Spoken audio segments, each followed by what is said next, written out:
Tidur itu menentukan lo happy atau enggak, lo konten atau enggak, menurut gue. Jadi kalau teman-teman di sini yang mungkin susah tidur, Dia yang harusnya sharing di situ, Iya. ya, gue temenin doang. Suddenly saat itu juga dia Dipanggil. switch. Hari ini saya digantiin Michael. wow. Wah. Coba bayangkan. Yuk, saya minta tisu boleh ya? Setiap orang punya cerita, dan di balik cerita itu ada air mata, tantangan, dan perjuangan yang mungkin belum diceritakan. Welcome to Deeper with Evi Carolina.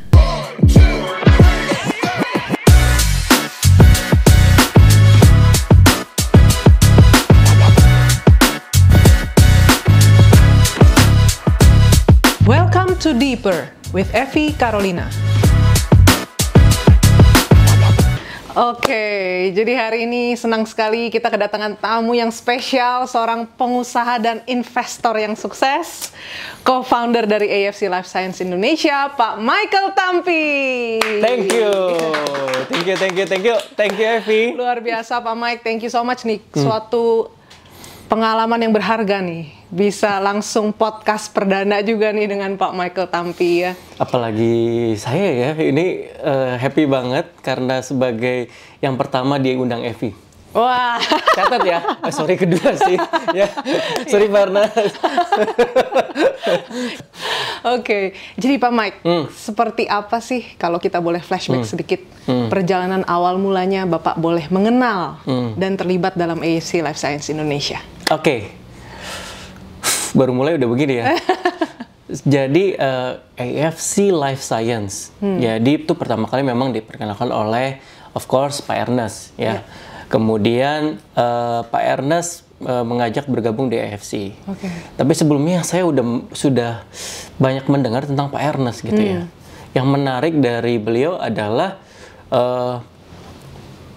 dia tuh punya yang namanya golden touch, saya bilang. Jadi apa yang dia kerjakan itu berhasil. Wah, keren. Gitu ya. Setelah saya lihat apa secret resepinya, ada rahasianya tuh, Vi. Kenapa dia tuh yang harus kita pelajarin dari dia? Oke, kita Itu tuh ada bongkar malam ini, Pak. Yes. Nah, tapi balik lagi dia memperkenalkan. Kemudian ya, of course karena saya lihat Pak Ernest, saya mau. Gitu ya. Saya mau, terus saya pelajarin, diajak Pak Ernest ke Jepang.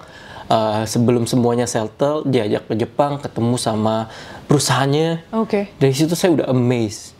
Karena ini, saya kan orang finance ya. Saya datang ke perusahaan Jepang yang public listed company, yang udah go public. Ini nggak main-main, ini perusahaan gede banget. Udah go public gitu ya. Begitu saya sampai di sana, presidennya pun sangat ramah sama kita. Saya kepikir tuh kaku, khas orang Jepang. Oh enggak, very welcome, very warm. Jadi buat saya ini AFC ini beda. Terus yang saya paling suka dari AFC saat pertama kali datang adalah waktu dia bilang bahwa kita ini 100% non-chemical. Non-kimia ya. Saya bilang, masa ada? Gitu. Karena saya believe the future itu ada di health industry. Dan kita sering dengar kan banyak sekali orang-orang kalau udah sakit taunya obat-obatan kimia gitu ya Pak ya. Betul. Nah, jadi selalu obat kimia. Gitu. Bisa ada perusahaan farmasi. Ya. Jepang pula yang kita tahu kalau Jepang keluarin sesuatu tuh identik sama kualitas. Betul sekali. Ini Jepang non-chemical. Jadi buat saya, hah? Apalagi go public juga ya Pak ya? Go public. Semuanya bisa kita lihat, semuanya bisa terbuka, harus terbuka kan? Terhadap publik gitu. Tahun berapa tuh Pak waktu itu? 2017. 2017. Udah 8 tahun yang lalu ya. Luar biasa. Masih lucu-lucunya kita. Kalau dari pandangan Pak Mike sendiri, apa yang membedakan perusahaan AFC ini dari perusahaan lain di industri yang sama? Bukan hanya dari segi produk ya, tapi juga filosofi yang dibangun. Kalau produk kita udah sering ngomong kali ya. Jadi kali ini kita nggak usah ngomong itu. Value. Nah, jadi gini Vi, akarnya tuh adalah, bukan orang MLM kan dulunya? Iya, bukan. Sama gitu. Ya. Jadi kita itu, kita ngomong fakta aja ya, belak-belakan aja ya. Ada hal-hal yang dari industri MLM itu yang tidak kita suka. Benar atau benar? Image-nya juga buruk. Image buruk. Suka ngejebak. Berapa tahun doang, Pak? Berapa tahun doang. Hilang. produk, maaf ya, produk tuh belum tentu legit ya, belum tentu bagus gitu ya, belum tentu berkhasiat, tapi overclaim dan dijual dengan harga yang sangat premium gitu ya. Kemudian ya banyaklah flexing gitu, hal-hal yang seperti itu. Tapi kita seringkali sampai sekarang masih ada sih joknya, udah temenan lama, udah nggak kontak padahal teman lama, tiba-tiba kontak. Nah itu pasti ya. Antara dua Pak. Antara dua itu dan itu kan. Iya. Antara A dan M. Gitu. Betul. Antara A dan M. Nah kita yang M nih. Jadi dari situ saya benar-benar dari awal dari awal pertemuan dengan Pak Ernest itu saya bilang keywordnya saya pingin tuh ada satu tuh integrity namanya. Karena saya kan backgroundnya banker. Gitu. Jadi di bank itu benar-benar dididik masalah integritas. Nah, buat saya bisnis ini harus dijalankan dengan integritas yang tinggi. Barulah kita bisa mengubah industrinya. Betul. Barulah dengan integritas di AFC itu kita tidak mau merebut downline lain. Bahkan di internal. Ya kan? Kita tidak mau membohongi orang lain. Kita tidak mau menjebak orang lain. Kita nggak mau semua hal-hal yang buruk di mata orang. Kan kita kan mau memenangkan hati orang. Ya gampang menurut saya. Value-nya itu harus benar, harus jujur, harus nggak ngejebak, deliver produk yang benar, gitu ya. Semuanya itu payungnya integrity. Dan juga nggak merusak bisnis orang lain dengan undercutting atau apapun. Benar. Gitu. Makanya kita keras sekali untuk hal-hal seperti itu sih. Jadi value kita, menjawab pertanyaan itu sekali lagi, value kita itu yang paling membedakan sebenarnya umbrella-nya itu adalah integrity. Pilar-pilarnya itu yaitu keseharian yang bisa merusak bisnis ini, tindakan-tindakan yang banyak orang tahu itu buruk, tidak disukai, itu kita hindarin lah. Dan Bapak sendiri kan sering menyebut ya bahwa AFC ini bukan cuma sekedar bisnis, tapi family. Betul. Nah, apa sih momen yang membuat Bapak melihat bahwa ini tuh suatu panggilan, bukan sekedar pekerjaan? Nah, kebetulan menurut aku, kok bisa ya AFC itu stands for Asayama Family Club. Iya, ada kata family. Exactly, itu kayak oh my god, ini bagus sekali. Karena balik lagi background aku di banking, itu karir tuh di bank itu dengan company yang saya bilang ini company yang memanusiakan manusia. Gitu ya. Memanusiakan manusia. Betul. Di company itu mendidik saya dua hal. Ownernya mendidik saya, satu integrity, dua memanusiakan manusia. Ini ujungnya membuat kita itu sebagai satu family sebetulnya. Tindakannya, eksekusinya itu tuh harus mindsetnya itu family. Dia, contohnya waktu saya dulu di bank, tiap kali dia ulang tahun, ownernya ulang tahun ini, padahal dia udah nggak sehari-hari udah nggak ngurusin. Tapi kalau dia ulang tahun, semuanya dapat hadiah.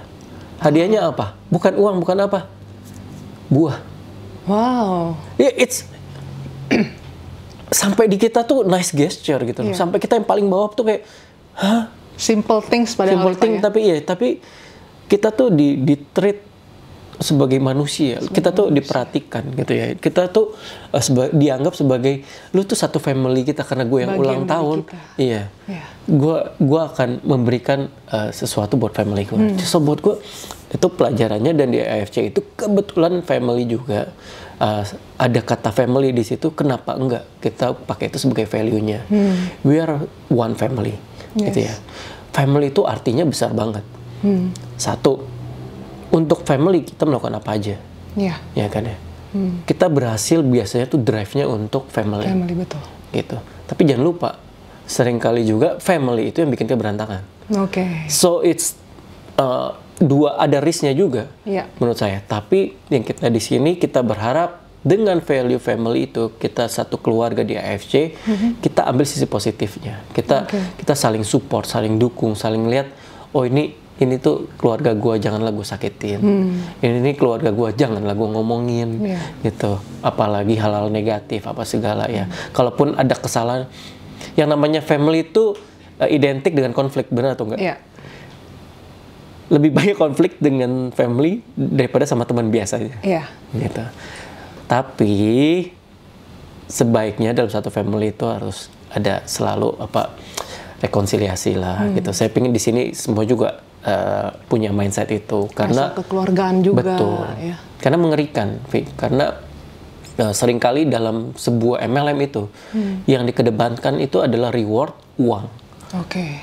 Dan itu bisa hilang semua kemanusiaannya. Betul. Itu. Greed and all that. Yes. Interesting sekali Pak Mike. Wah, keren banget. Nah, tantangannya apa nih Pak Mike? Yang paling berat yang Pak Mike mungkin pernah alami sejak ada di AFC ini? Tantangan untuk AFC ini ya? Tantangan di AFC itu terus terang nih, hampir setiap tahun tuh selalu ada. Setiap tahun, oke. Hampir setiap tahun tuh selalu ada. Bahkan mulai dari pertama kali kita hadir di AFC gitu ya. Di Indonesia, AFC ada di Indonesia. Susahnya bikin izinnya, Vi. Gitu. Saya harus presentasi, dibantai terus. Habis itu susahnya mendapatkan orang yang mau pertama kali bergabung sama kita.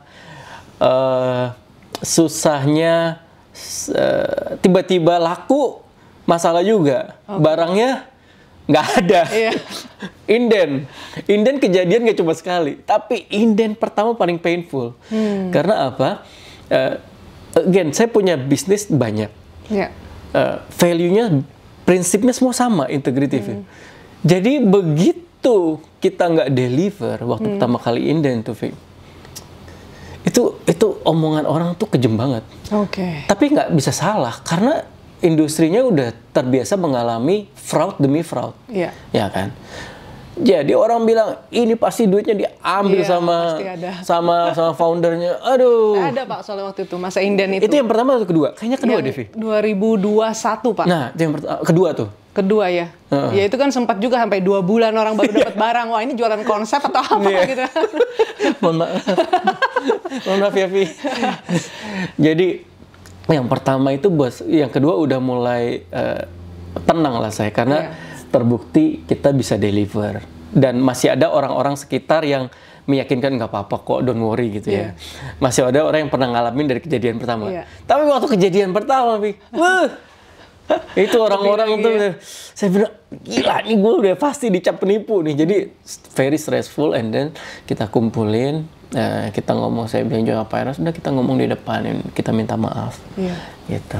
Itu pun maksudnya dari AFC sendiri kan aku lihat sampai dapat rekor muri tuh Pak. Tuh. Gara-gara impor suplemen dengan pesawat terbanyak dalam 1 minggu ya, sampai dapat rekor muri. Reputasi is everything sih. Iya, betul sekali.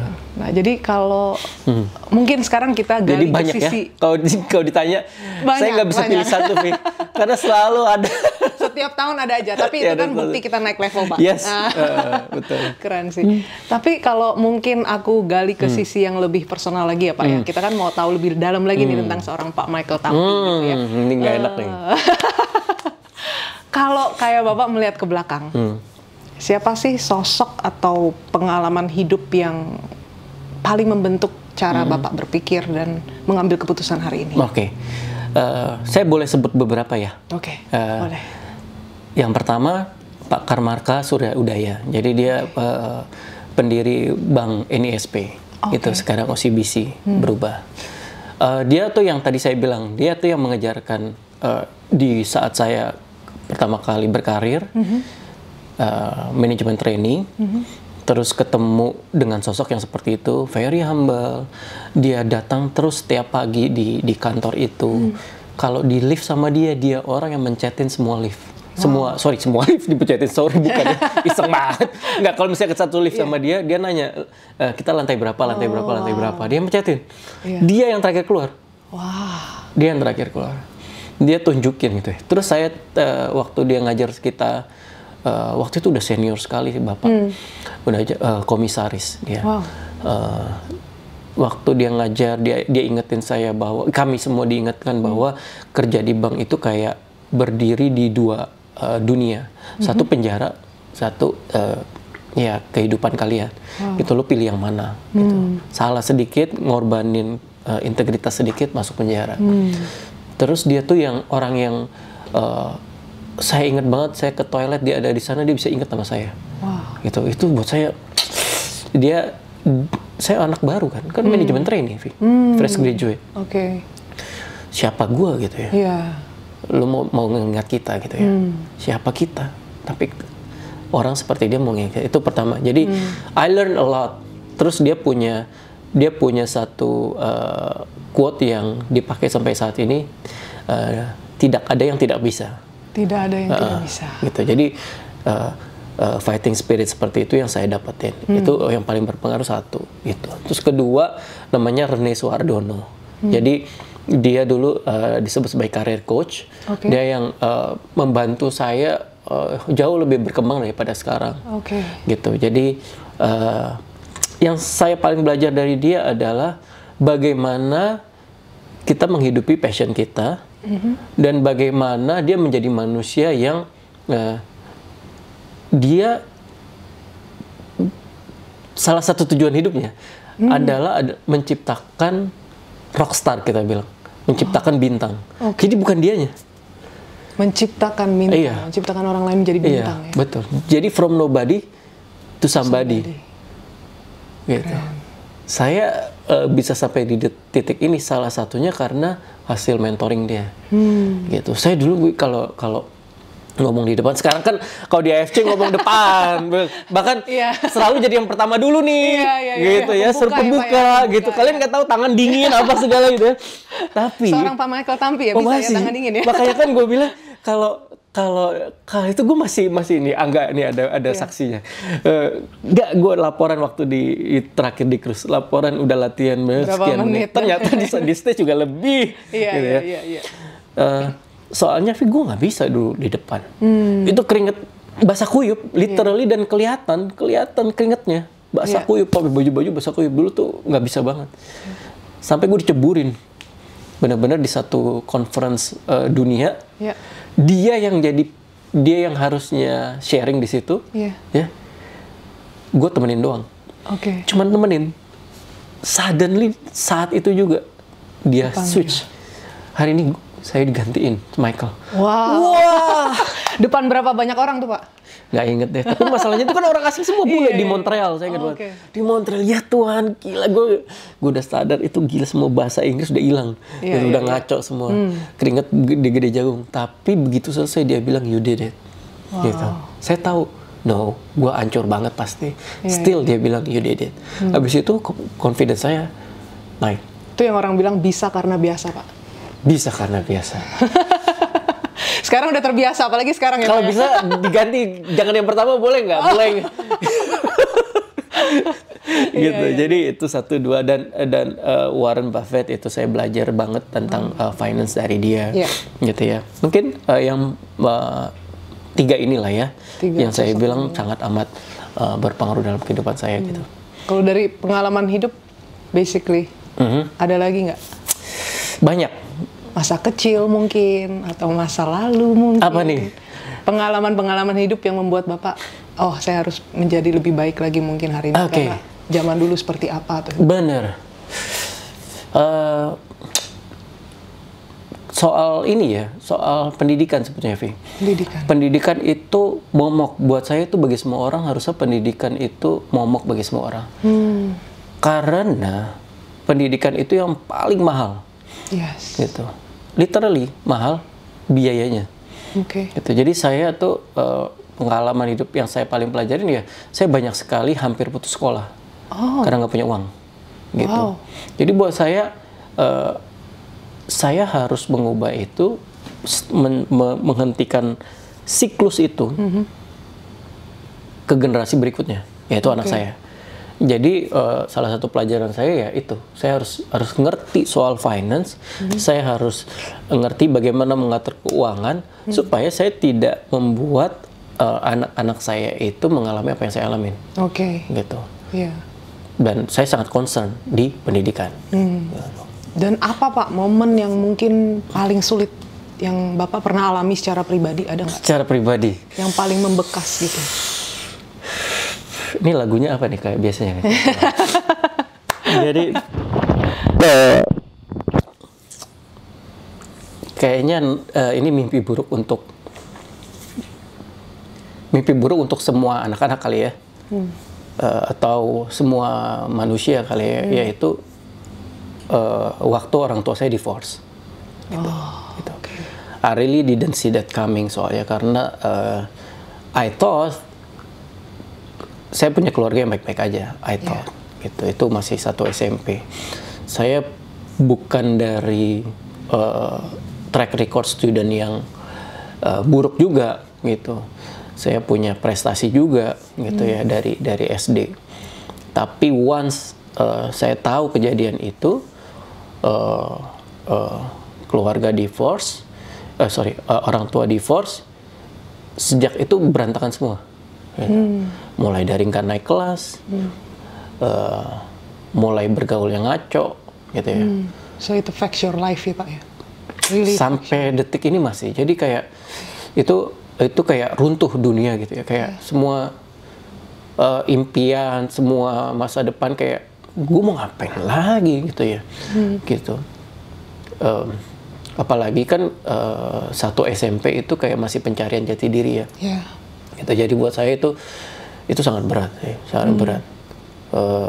Dan mungkin ini juga cerita yang udah banyak tahu bahwa di saya itu di kelas 3 SD itu umur berapa ya? Bentar. 8. Umur 8 itu papa saya terkena kasus yang sangat besar, ditipu apa segala, akhirnya nggak bisa deliver pekerjaannya ke pemerintah dan end up di penjara selama 5 tahun. Itu critical moment buat anak-anak tuh. Critical age. Ya, lu nggak punya figur ayah. Begitu ayah kembali, divorce, gitu. So double gitu, it's so painful buat saya. Udah selesai lah ini, maksud gue. I have no future. Gitu. Jadi lumayan berantakan, mulai dari nggak naik kelas itu, wah itu aneh banget nggak naik kelas. Jadi udah, karena memang udah nggak ada tujuan lagi. I thought nggak ada future lagi. Gitu. Karena memang anak laki-laki itu sangat membutuhkan figur seorang ayah ya Pak ya. Iya, jadi buat saya udah itu yang paling sulit lah ya. Ya, dan sebagai seorang yang udah sukses di bidangnya ya Pak Mike ya. Dan saya tahu juga Pak Mike juga mempunyai 2 putri ya. Ada nggak sih value kehidupan yang Bapak tanamkan dalam kehidupan mereka sejak kecil? Iya. Nah ini ajaibnya juga Tuhan percayakan 2 putri ya. Kenapa nggak 2 cowok aja ya, biar sekalian kan gampang dilepas juga, biar 2 putri kan harus lebih di take care ya. Dan ternyata saya really falling in love with my daughters gitu. Saya justru nggak mau kalau diganti jadi laki-laki, nggak mau. Saya udah seneng banget punya 2 anak perempuan gitu, Bi. The daughter is a father's first love juga ya. Jadi yang saya paling tanemin itu adalah be kind gitu ya. Itu soal kindness, soal kebaikan itu nggak akan sia-sia gitu. Saya ajarin juga soal lu tuh harus kerja keras gitu. Apa yang kalian punya, apa yang kalian lihat saat ini gitu tuh nggak belum tentu selamanya ada juga. Kalau Tuhan mau ambil gitu. Gitu. Dan saya juga bilang berkali-kali yang akan kami berikan gitu ya, wariskan itu bukan materi gitu ya, tetap knowledge, etika, gitu, pembelajaran hidup, karakter, itu yang saya tanamin ke mereka sih. Gitu. Pak Mike, coba bayangkan. Ini saya minta tisu boleh ya? Aduh. Kalau udah menyentuh sisi anak itu udah momen yang paling ini. Pak Ernest, pertanyaan gini nggak sih? Coba bayangkan ya Pak ya. Karena mungkin saya juga punya anak perempuan, ya. Saya tahu bagaimana suami saya dekat juga dengan anak perempuan saya. Tapi coba kita bayangkan nih Pak, kalau Bapak melihat putri Bapak berjalan di atas aisle, ya, dengan suaminya, ya, pasangan hidupnya, biasa berpelukan tuh Pak. Ya. Apa ada nggak sih satu pesan terpenting yang Bapak mau sampaikan kepada putri Bapak?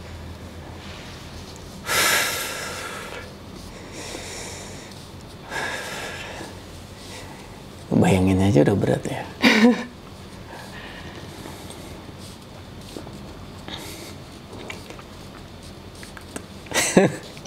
I love you that much. Wow. And yeah, I really proud of you. Gitu. Luar biasa. Gini tuh aja kayak. Kasih seorang ayah ya Pak ya. Dari sejak kita melihat dia lahir, tumbuh besar, dan semua yang kita lakukan saat ini tidak terlepas dari kita mau yang terbaik buat anak-anak, buat keluarga kita. That's what keep us going. Yeah. No matter what gitu ya, apa yang kita lalui, seberapa berat tantangan dalam hidup ini, tapi we just wanna show them that gak ada yang mustahil. Yeah. Ya. Dan it's part of life. Ya, dan ini sisi dari yang mungkin banyak orang nggak tahu. Mereka hanya tahu seorang Pak Michael Tampi orang yang sukses. Tapi di balik semua itu Pak, saya yakin ada tantangan perjuangan yang nggak mudah. Always. Sampai Bapak ada di tahap ini. Yeah. Dan saya berharap kisah ini bisa menginspirasi teman-teman juga yang mendengar ini. Amin. Dan Pak Mike, kalau boleh mungkin kita melihat gitu ya, ketika Bapak dalam diam, dalam ruang yang tidak terlihat oleh siapapun, apa yang biasanya Pak Mike gumulkan sebagai seorang pemimpin? Oke. So, integrity itu sesuatu yang dari masa remaja saya memang diajarin ya, kemudian kerja dan sampai sekarang ini. Jadi definisi dari integrity itu adalah, salah satunya adalah apa yang lo lakukan waktu tidak ada orang satupun di sekitar lo. Yes. Gitu ya. Tidak terlihat. Jadi waktu lu tidak ada yang lihat, lu nyetir sendiri, lu mau ngelanggar lampu merah, that's your choice. Simple things itu ya Pak. Yeah. Lu mau ngambil jalur kiri, gitu ya, yang dilarang, it's your choice. Mungkin kalau ada orang lu bisa pura-pura, udah gua nggak ambil, udah gua stop. Tapi kalau nggak ada orang lu langgar. Waktu lu nggak ada orang, ada duit di depan lu ambil. Kalau ada orang lihat, lu tanya, ini uang siapa? Gitu. Yes. So, yang saya lakukan waktu kalau saya dalam kesendirian, ya saya mengkoreksi. Gitu. Mengkoreksi apa yang gue sudah lakukan as a leader. Dan setelah semua yang Pak Mike alami hari ini, membangun bisnis, memimpin banyak orang, dan membawa perubahan, apa arti kata sukses bagi Pak Mike hari ini? Oke. Sukses itu buat saya itu waktu you fulfill your calling. Jadi satu, tahu calling kita apa, dan yang kedua, oh finally gue bisa menjawab calling ini. Gitu. Jadi mengerti panggilan itu apa dan menjawab panggilan itu. Iya, buat saya itu. Dan berkali-kali kalau saya ditanya why AFC, karena saya bilang di AFC ini saya memenuhi calling saya gitu ya, and I feel content gitu. Bukan soal uang, bukan soal apa, enggak, bener-bener nggak akan bisa terbayar sih dengan perasaan konten itu punya bisnis yang impactnya lebih besar gitu terhadap orang-orang. Tentang dampak bagi orang banyak. Dampak bagi orang-orang. Dan lucunya saya waktu pertama kali masuk bank itu saya tuh terinspirasi sama Grameen Bank di India. Jadi Grameen Bank itu adalah salah foundernya Muhammad Yunus, itu dia sampai dapat Nobel gitu. Karena dia benar-benar menciptakan bank yang berimpact secara langsung memperbaiki kemiskinan di India. Gitu. Saya keluar 2011, yang pertama kali saya bikin adalah venture capital yang fokusnya di impact investment fund. Wow. Jadi kita fokus di company-company yang punya impact, gitu loh. Jelas, not only about the profit, people, profit, planet, gitu ya. Jadi buat saya kayaknya emang jalannya, calling saya ya ada di situ, gitu ya. Hidup ya memang harus punya impact, gitu, positive impact, whatever it is. Dan kebetulan impact yang saya lakukan itu ada teman-teman yang melalui yayasan, melalui non-profit organization. Nah, buat saya ternyata saya prefer yang bisnis. Oke. Gitu. Jadi di situ, and then ketemulah sampai ketemu AFC ini. Dan mungkin ada nggak sih Pak dari cerita-cerita yang Bapak dengar hari ini, orang-orang yang datang ke Bapak yang paling dari orang-orang yang sudah mengalami transformasi hidupnya di AFC ini, ada nggak sosok yang mungkin membuat Bapak jadi berpikir, wow, ternyata kenapa saya dipanggil di AFC ini karena ini, untuk ini? Oke. Ya tadi ya balik lagi, it's a roller coaster life selama di AFC karena begitu ada problem beratnya minta ampun. Dan ada lah beberapa konten saya taruh di Instagram juga. Ada momen-momen di mana saya, Bu Helen, Pak Ernest berdoa di Sate Senayan. Oh. Oke. Segitu beratnya gitu ya. Ada momen di mana kita cuman bisa berdoa di by phone gitu ya. Tapi dari sekian banyak masalah, terutama yang mengancam keberlangsungan AFC, selalu dari Pak Ernest itu mengajarkan saya bahwa memberi saya contoh yang menjadi beban hidupnya itu kalau sampai terjadi kenapa-napa itu member. Serius. Jadi dia tuh benar-benar, Mike, ini kalau sampai AFC nggak ada, gimana ya? Gitu ya. Gimana yang lagi nyicil rumah? Gimana yang tadinya bisa nyekolin anak karena AFC, terus nanti jangan-jangan udah nggak ada AFC, nggak bisa lagi. Seperti itu. So,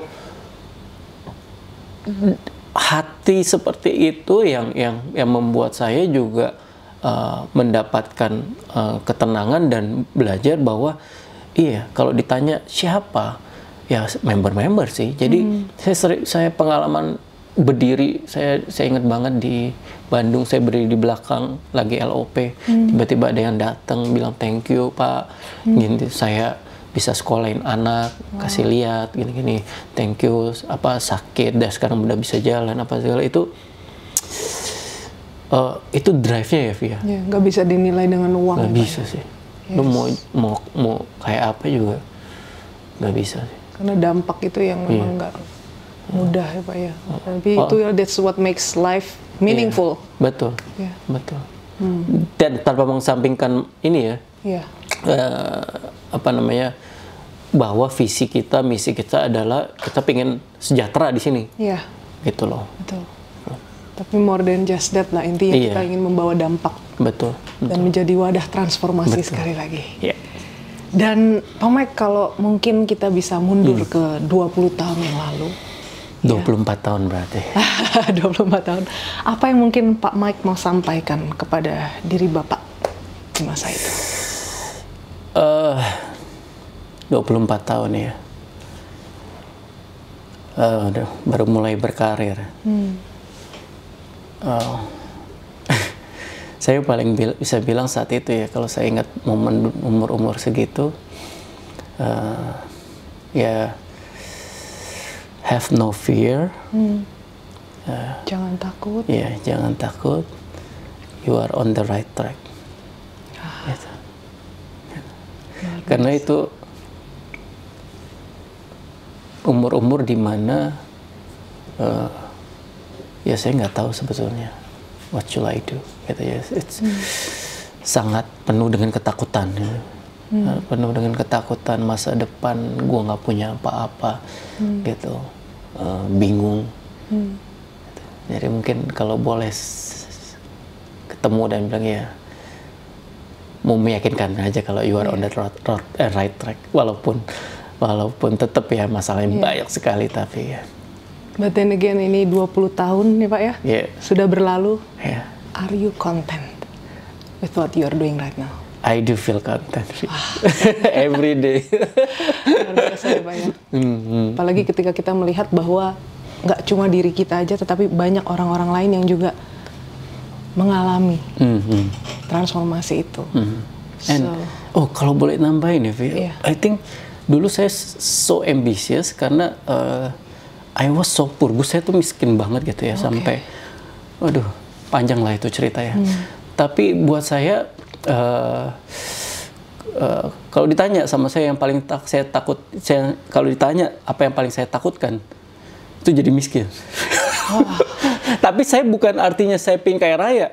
No. Tapi buat saya paling saya takutin tuh miskin karena binder gitu ya. Jadi buat saya sekolah susah, apa hasilnya susah gitu ya. I mean, enggak lah. Itu kita dilahirkan juga bukan buat jadi miskin, jujur aja ya. So kita punya kemampuan, kita dikasih talenta apa semua. Pasti tujuannya Tuhan ciptakan bukan buat jadi miskin aja. Betul. Gitu. Jadi kalau boleh saya pengen tambahin bahwa dulu saya begitu ambisius sampai pengen masuk Forbes list gitu ya, pengen masuk the richest 100 something gitu ya, sampai majalah Forbes saya ganti mukanya pakai saya. Tapi once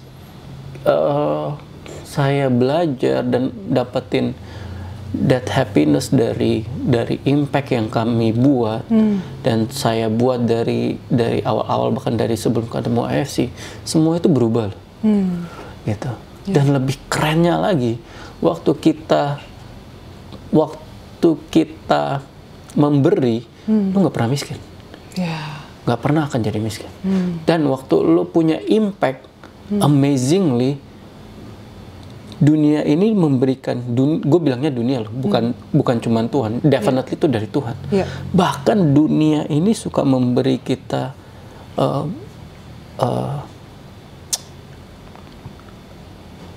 gue bilangnya apa ya, bahkan materi yang jauh lebih daripada yang kita butuhin. Gitu. It's amazing, maksud gue. Ternyata waktu gue ngejarnya duit itu nggak dapet.